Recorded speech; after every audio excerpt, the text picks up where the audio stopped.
आज बहुत प्रसन्न दिखाई दे रहे हैं देवर्षि। प्रसन्न क्यों ना हूं सर्वेश्वर। धरती पर जब कोई अनुपम घटना घटती है तो मन इस प्रकार से खिल उठता है मानो बसंत बयार बहने से मधुबन। और आज तो मैंने वो दृश्य देखा जिसे देखकर मैं आनंद विभोर हो उठा। मुझे ज्ञात नहीं था कि कभी कभी किसी के कड़वे वचन भी कानों में अमृत रस घोल दिया करते हैं। तो अपनी प्रसन्नता हमसे नहीं बांटेंगे देवर्षि? आपसे क्या छिपा सकता हूं, आप तो विश्वव्यापी हैं। परंतु विश्वास कीजिए, आज महाराज मनु ने अपने पुत्र को ऐसी खरी खरी सुनाई कि मेरा मन तो झूम उठा। उत्तानपाद पर सुरुचि की मोह माया का जो रंग चढ़ा हुआ था वो तो ऐसे उतर गया जैसे बरखा की बौछार पड़ने से वृक्ष पे जमी धूल उतर जाती है। मनु ने वही किया जो एक परिवार के सर्वे सर्वा को करना चाहिए था। नई पीढ़ियां जब अकारण ही आवेश में आकर अपने पूर्वजों के बनाए हुए अच्छे नियम तोड़ने लगे, सुंदर परंपराओं का त्याग करने लगे और अपने संस्कारों से विमुख होने लगे, तो बड़ों का कर्तव्य है कि उन्हें भटकने पर टोकें, पतन से रोकें। जिस प्रकार एक अंकुश मदमस्त हाथी को अनियंत्रित होने से रोकता है, उसी प्रकार बड़ों का उपदेश छोटों को भटकने से रोकता है। परंतु मुझे आश्चर्य तो इस बात पर हुआ कि उत्तानपाद चुपचाप सिर झुकाए अपने पिता की फटकार सुनता रहा। इसमें आश्चर्य की कोई बात नहीं है देवर्षि। जिस प्रकार देर तक सोने वाले को सूर्य की तीव्र किरणें जागने के लिए विवश करती हैं, उसी प्रकार मनु के कटु वचन ने उत्तानपाद को झिंझोड़ना चाहा था। और पुत्र को भी पिता का इसी प्रकार आदर करना चाहिए, क्योंकि पिता ने पुत्र से अधिक जीवन जिया होता है। पिता के अनुभव पुत्र के अनुभवों की तुलना में कहीं अधिक विशाल, अधिक व्यापक और समय की कसौटी पर अधिक खरे उतरे हुए होते हैं। देवर्षि, नवीन पीढ़ियों को भी यह जान लेना चाहिए कि जीवन मार्ग पर उनके पहले के यात्रियों, उनके पूर्वजों के पदचिन्ह उन दीपकों के समान हैं जो उन्हें सही राह दिखाते हैं। मनु ने उत्तानपाद को उचित मार्ग दिखाया। उचित मार्ग? आपकी लीला भी विचित्र है मायापति। आपने ध्रुव को अपनी ही खोज में भेज दिया और उधर महाराज उत्तानपाद ध्रुव की खोज के लिए निकल रहे हैं। और इस बात को आपसे अच्छा और कौन जान सकता है कि ध्रुव का आप तक और उत्तानपाद का ध्रुव तक पहुंचना कितना कठिन है।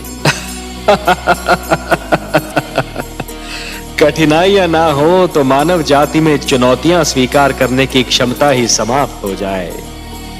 हर पग पर सरलता मिली तो मानव जीवन बहुत कठिन हो जाएगा देवर्षि। जूझने दीजिए उन दोनों को अपने संघर्षों से। उन्हें पता तो चले कि जीवन की कठिनाइयों से हर व्यक्ति को स्वयं ही उलझना पड़ता है और स्वयं ही उनके समाधान ढूंढने पड़ते हैं। वह तो ठीक है प्रभु, मुझे महाराज उत्तानपाद की चिंता नहीं। वो तो ध्रुव की खोज में निकले हैं। ध्रुव किन मार्गों पर जा सकता है, किन क्षेत्रों में जा सकता है, इसका ज्ञान है उनको। उन्हें किसी मार्गदर्शक की आवश्यकता नहीं है। मुझे चिंता ध्रुव की है प्रभु। वो तो आपकी खोज में निकला है। उसे तो अपने नगर के मार्गों का ज्ञान नहीं है, तो फिर क्षीरसागर के मार्ग का क्या ज्ञान होगा प्रभु? प्रश्न यह उठता है कि ध्रुव का मार्गदर्शन कौन करेगा? आप करेंगे देवर्षि। ध्रुव का मार्गदर्शन आप करेंगे। मैं? हाँ, आप। वैसे भी सारे विश्व को विष्णु का पता तो आप ही बताते हैं। इन तीनों लोकों में आपसे बड़ा मार्गदर्शक और कौन हो सकता है मुनिवर? ध्रुव का मार्गदर्शन आप ही को करना होगा। आपका कथन मेरे लिए आदेश के समान है प्रभु। तो फिर अपना कार्य सिद्ध कीजिए। महादेवी लक्ष्मी भी व्याकुल हैं ध्रुव के लिए। उनकी अशांति दूर कीजिए। हे देवर्षि, जिस प्रकार यदि कोई व्यक्ति उधार लिए हुए धन को यदि अपनी संपत्ति मानेगा तो बहुत शीघ्र कंगाल हो जाएगा। यही तो विधि का विधान है महादेवी। जो दूसरे को दुख देकर हंसता है, होनी उसे दुख देकर 100 बार रुलाती है। इसलिए दूसरों को दुख देने से पहले इतना अवश्य सोच लेना चाहिए कि यदि इसी दुख का वज्र अपने सिर पर गिरे तो क्या होगा। महादेवी, जिस प्रकार बिच्छू को यह ज्ञान नहीं होता कि उसका डंक केवल किसी और को नहीं स्वयं उसे भी चुभ सकता है, उसी प्रकार एक दुष्कर्मी को भी यह ज्ञान नहीं होता कि उसका दुष्कर्म स्वयं उसे भी हानि पहुंचा सकता है। महादेवी, मानव का जीवन शांत और सुखी बनाने के लिए ईश्वर ने उसके मार्ग में सहस्रों दीप जलाए हैं। उसके पास वेद, शास्त्र और अनेक अनेक धर्म ग्रंथ भेजे हैं जिनमें जीवन के सिद्धांतों का वर्णन किया है, जीवन की सीमाओं की परिभाषा लिखी हुई है। महादेवी, जब कोई राजा या कोई सत्ताधारी वर्ग इस भ्रम में पड़ जाता है कि वो केवल एक राजा है, एक स्वामी है, और ये भूल जाता है कि वह प्रजा का सेवक है, प्रजा का रखवाला है, जब सत्ताधारी वर्ग सिद्धांतों को प्रतिबंध समझकर और सीमाओं को रोक समझकर उन्हें तोड़ने का प्रयास करता है, तो वो निरंकुश बनने लगता है और तभी सारी उलझनें उत्पन्न होती हैं।